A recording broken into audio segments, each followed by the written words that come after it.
Today on This Old House? Oh, water heater day. It is. We're close. How excited are you to be this far along with 1 week to go? It's unbelievable. Right? Big difference. We're getting there. And it's the final push to finish the landscape before moving day. What happened to all this plumbing here? I've never seen anything like this before. There's already rot going on in that trunk. So what have you found up here? Well, a bit of a surprise. It's really the classic plumber's lament.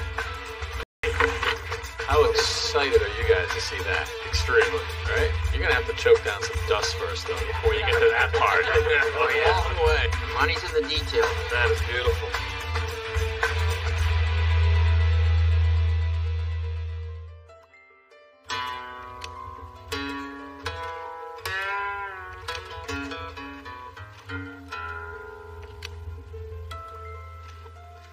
Hey, Catherine. Hey there. I'm Kevin O'Connor, and welcome back to This Old House. It is a whirlwind of activity here on our Westerly, Rhode Island project. The carpenters and the painters are working on the final touches. Hey, Garrett, how are you? And it is a whirlwind because in just a couple of days, our homeowners Scott and Shayla are moving back into this house. Now, a year ago, well, it did not look like this at all. It was a 1940s ranch, well built, but hadn't been updated in many years. And look at what we have now. This is our new front entryway, off to the right a little bit, and a lot bigger. And this leads right into a wide open floor plan. Hey guys, we've got the public space up front with the kitchen and the family room, and more private space down at the end of the hallway, including an office and a playroom, and they're both getting TVs. We'll start with the playroom, and Chris is our TV expert. Chris, good to see you. Nice to see you, Kevin. What are we putting up? We have a 55-inch TV going on a flat bracket. So we want it, what, nice and flush to the wall, flat to the wall? Nice, flat, flush to the wall. We have a specific height for this. It's going to be at 60 inches. So no swing, no swivel, no articulation? No, nothing like that. The only reason we would need a tilt is if the TV was going much higher on the wall. Okay, so brackets are going in. You got one, you got another one going in right here. It's, custom to this TV or standard? No, bracket? this is it's pretty standard. These actually work up to a 37 all the way up to a 90-inch TV. Beautiful. A couple little things that come as Yep. a kit, I presume? Exactly. This is the Vesson pattern. Not all TVs are going to have the same exact size, but this particular type of mount does work with just about any TV you buy these days. Okay. We got two going in there. And what are these going to hang off of? These are going to hang off the wall bracket. Yes, nice. This is it. With the two brackets being so close together, it gives us plenty of options to move it left and right, just in case we can't hit the stud dead on. Right. We'll have plenty. So I've already measured this wall. I have my center mark from left to right. Now we just need to find 60 inches from the floor to center of the TV. And so 60 inches wide. 60 inches is the average viewing height when you're standing up. So 60 up on the center line. So there's 60 inches. We know that the TV is 28 inches high. So the center of that is going to put us at 14 inches. And I've already pre-measured the mount on the TV. So from the center up 14, this is now the top of the TV? That's correct. And your mount comes down, you said you measured? 6.25 inches. Down from there. Yep, so I'll just make a mark. Okay, so that's where our bracket hole is going to go. That's correct. What now? So now I need to find two studs for this particular mount. Okay. So I know I have one here. So typically studs are 16 inches on center. And your two electrical boxes is telling you that they hung those off of a stud. That's correct. So the electrical box has to be attached to the stud. Yeah. So all I'll do is just make a tiny little mark here. I'm going to grab my stud finder just to confirm that I do have a stud there. Bang. And it tells me there's one there. Dead nuts. Okay.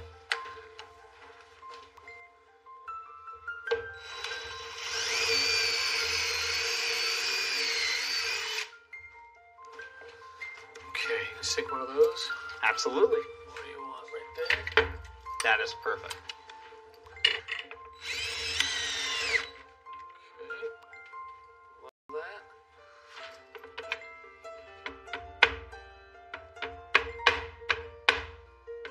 Perfect. Level. Okay. Now drill the rest of the holes. Now drill the rest of the holes. I already have my marks made.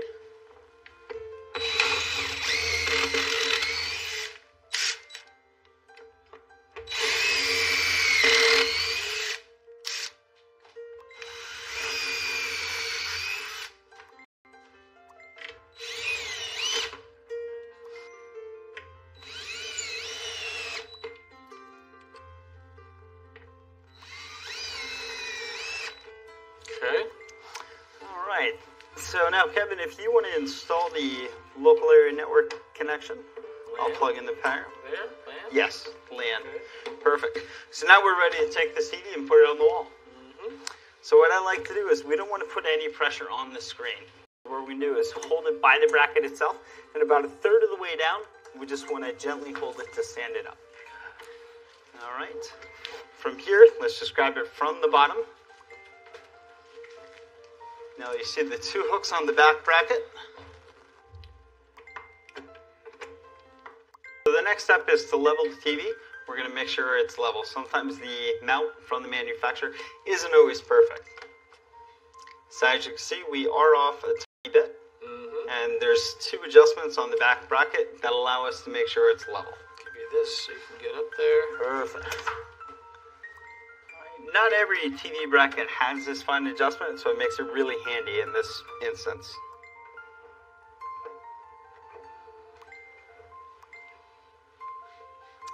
And that looks good. All right. Get this out of your way. Can we plug this thing in? We sure can. Underneath, we have two little tabs we need to pull. This is going to allow us to free the TV from the wall. Nice. All right. Now, if you feel underneath, there's two little tabs. They act as kickstands. Gives us the ability to work with it. Okay. Come up, up. Yep, there you are. That's the lower one. Here comes Ethernet.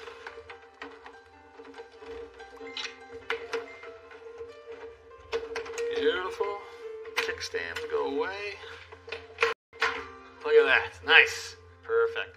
So I have another TV that has to go on an articulating arm upstairs. You want to give me a hand? Love to. Fantastic.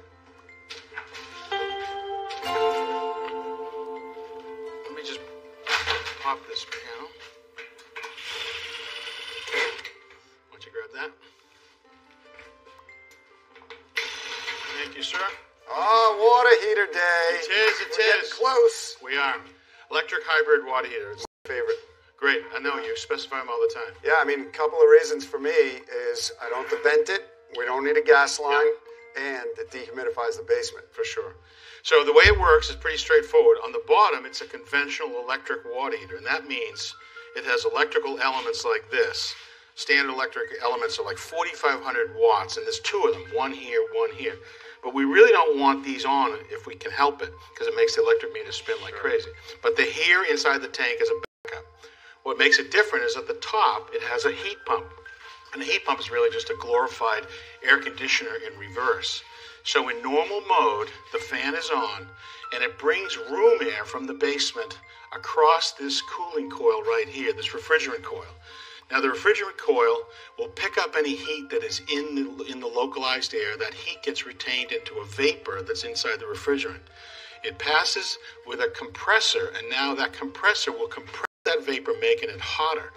It moves down into a heat exchanger at the very bottom, and that heat exchanger wraps around the tank and gives up its heat to the tank water. So now that cold water becomes hotter. By the time it gets all day, so it's pretty cool.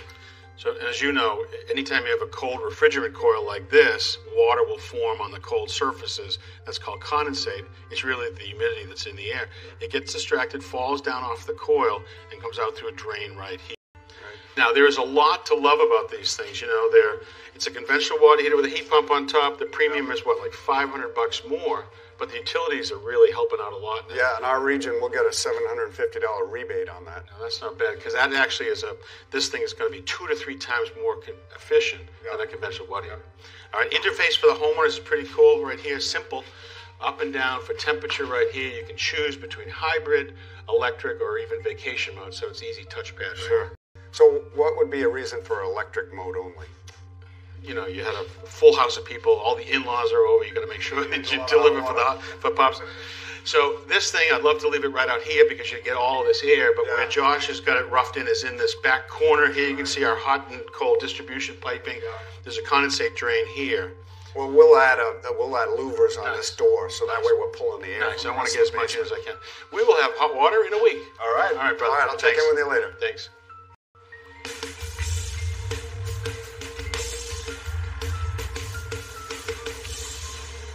With just a few days left Jen is rushing to get our landscaping in place, and things are coming together. They are really coming together. We have most of the plants in the ground. Sod is here. We have a few more plants to go, and hydro seed in a couple days. Love all the activity. There's a lot going on here. So what was the plan down here, Jen? So we had this very large slope to deal with, and I wanted to cover it with perennials and plantings, but also stabilize it. Right. So what we did, we found some boulders on site, and we integrated them into the hillside to help stabilize certain areas. Love the boulders. The boulders are amazing. They're from here. They belong here. So another thing are the perennials. So picked perennials like this is a geranium, and it's going to spread and cover the hillside. This is called catmint, and again, it's going to just puff out and start to spread and cover the mulch areas. Okay. Another thing I did is put in different kinds of hydrangeas.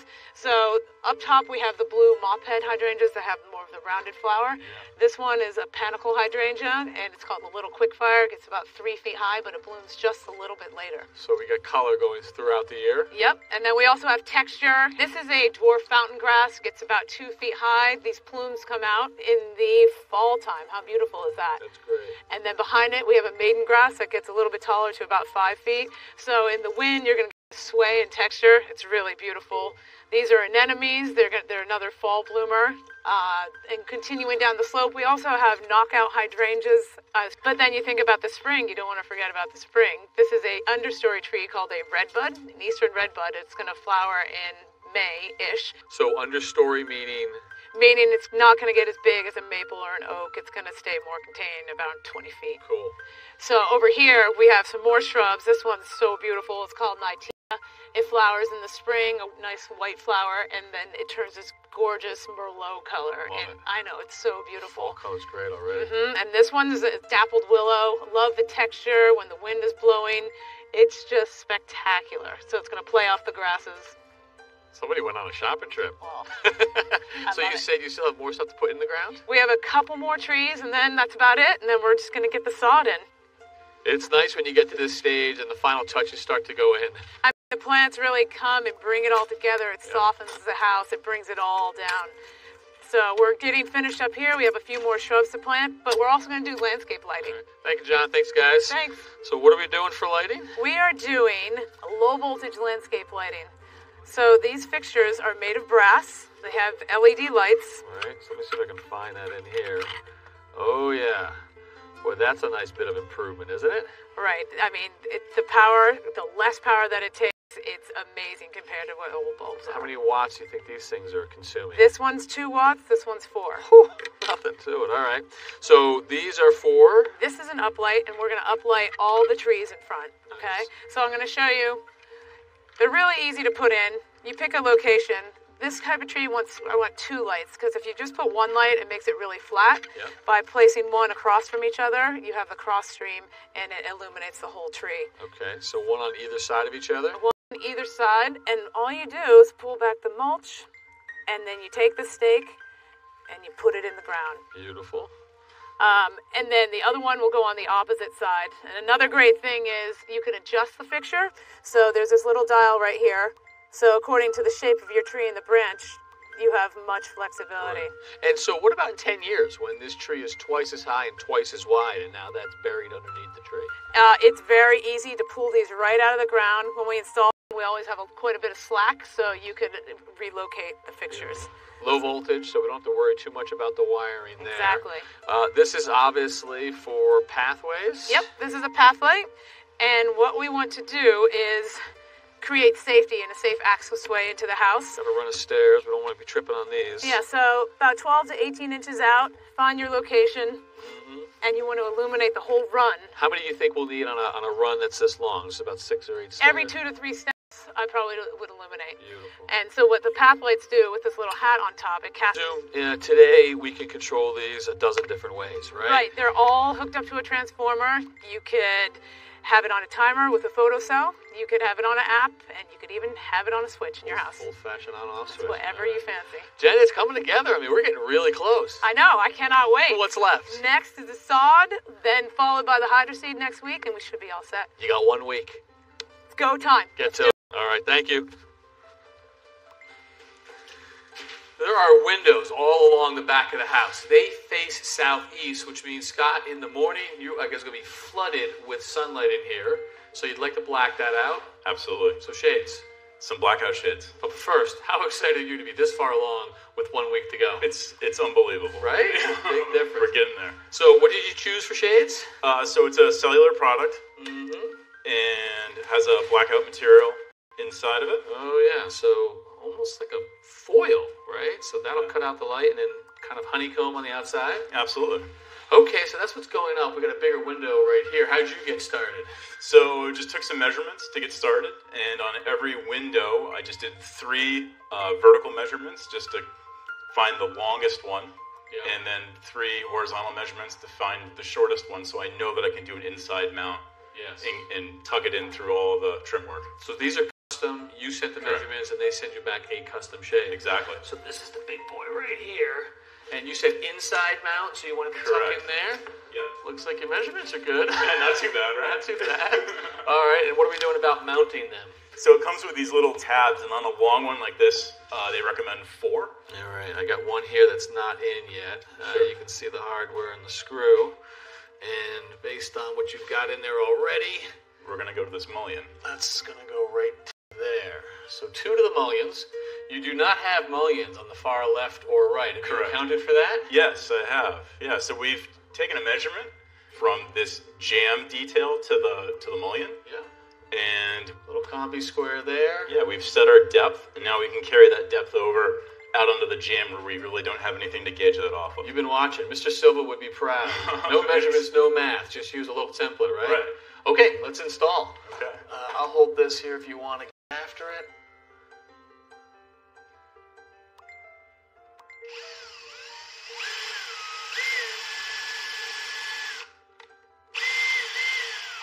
Get this started for you. Okay, you're good to go. Not too bad. Take that from you. I'm going to mark this one over here while you install that one. Perfect.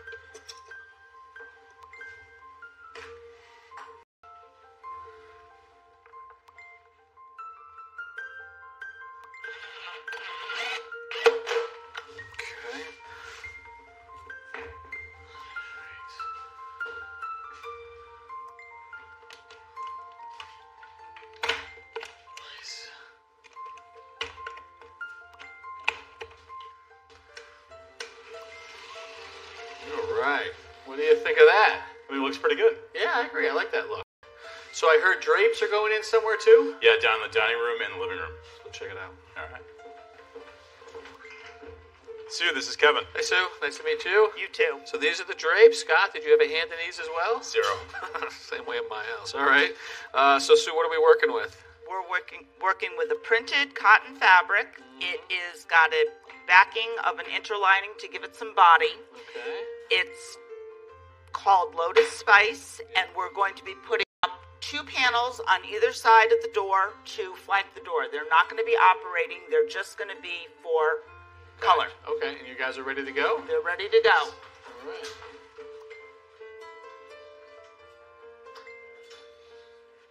Beautiful. We got this fabric at 10 o'clock this morning. I had 4 people working on it, sewing all day to get them done, ready to go up. Good for you. You happy, Scott? I think they look great. Yeah. Awesome job. Nice Thank job, you. Sue. All right, I've got one more project with Jeff out back, but thank you. Nice job. When Jen and Roger walked this property a year ago, they found a flagpole hidden back here in the trees. Well, now those trees are all down and the flagpole is exposed, and the homeowners have told us they'd like to reuse it. So, Jeff, what do you think? Can we save it? Can we reuse it?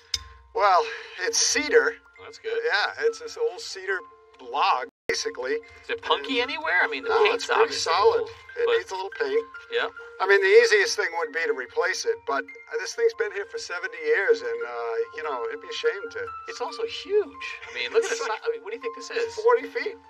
40 feet with a little bit of a bend in it. Yeah. So Tommy's got a theory on that bend. Oh, I'm sure he does. Oh my gosh, let me hear this. He's thinking that the sun is what's caused that to bend, and if we flip it around the other way, it'll self-correct itself. That sounds exactly correct, Tom. Are you buying that? Well, if it works, it's my idea.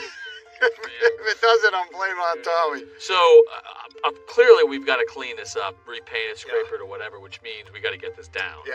And process for that. So, well, this thing is in this tabernacle structure here, and it's got 3 bolts. So what we're going to do is we're going to take out the bottom 2 bolts, and that's going to allow us to pivot it down, and we can clean it up and paint it. I like to hear the lift. That's a good device to have for something this tall. The problem is once we go to put it back up, we're not going to have the lift. This will all be landscape. So we've got to come along attached to that tree kind of thing going on where we'll be able to lift this back into place. Is that a Tommy theory, or is that yours? No, that's mine. Cool. All right, well, if it works, then you can own it.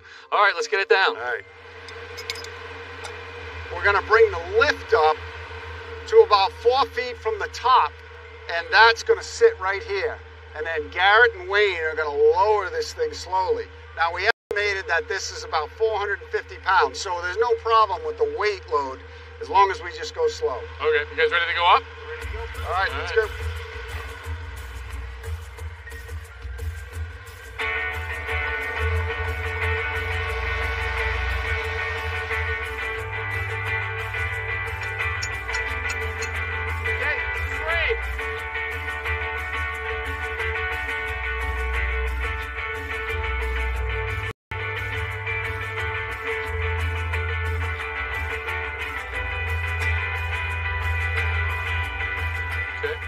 Top is doing okay too, right? Yeah. I think we get the scrapers and sanders, and we'll get a fresh coat of paint on it.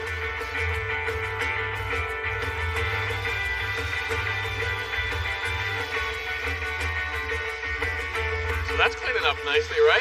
Yeah, it's gonna be good. All right, well, next week's the wrap. We're hoping to get this flagpole back up and our homeowners in that house. You think you're gonna make it? It'll be a busy week, but we'll get it done. All right, good to hear. So until the finale and next time, I'm Kevin O'Connor. And I'm Jeff Sweeter. For This Old House here in Westerly.